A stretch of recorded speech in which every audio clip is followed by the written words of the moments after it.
No bigger honor for a World War II veteran than to see the memorial built in their name. And a nonprofit group that's called the Honor Flight of Oregon has been making dreams come true for 2.5 years on this. But now they're in desperate need of help to carry on.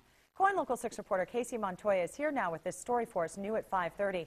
And Casey, some vets are at the risk of being turned away now? Yeah, they are, and it's all because of money. Now, we've all got bucket lists, and for many World War II vets, visiting the memorial in D.C. is on the top of their lists. It costs about $850 to send one veteran on the honor flight, but for many who don't get to go now, it may be too late.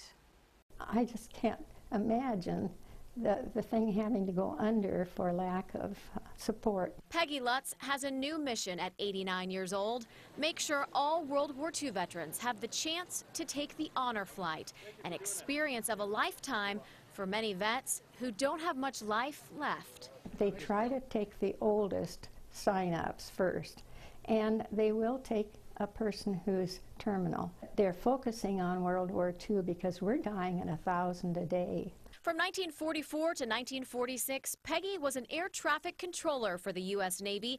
She was part of fighter jet training missions in Astoria. She shared her stories with me in uniform, the same uniform issued to her in 1943. We were inspected for pantyhose. Peggy is one of 85 World War II vets from Oregon who's taken the trip to the nation's capital to see the World War II memorial. They felt closure for the first time. Peggy says most of the veterans on her trip never talk about their deepest emotions until this. It's there in granite and it's there in marble, so now I can unload it and I can walk away from it.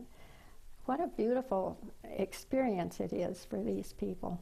It's an emotional train ride. She wants other vets still living to experience the ultimate honor. It is such an opportunity for people to thank the World War II veterans by giving them this gift of a free trip to a place that they never would have been able to get to otherwise. Until her honor flight, Peggy had only memories. Now she has peace. It just leaves you with a feeling of peace and closure.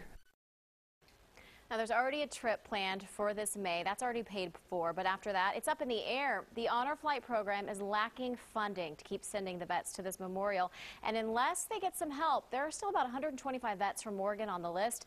They need $30,000 to be able to take another trip this year, and many, if they don't get to go now, it may never happen. If you want to help, we put a link on our Facebook page. Kelly?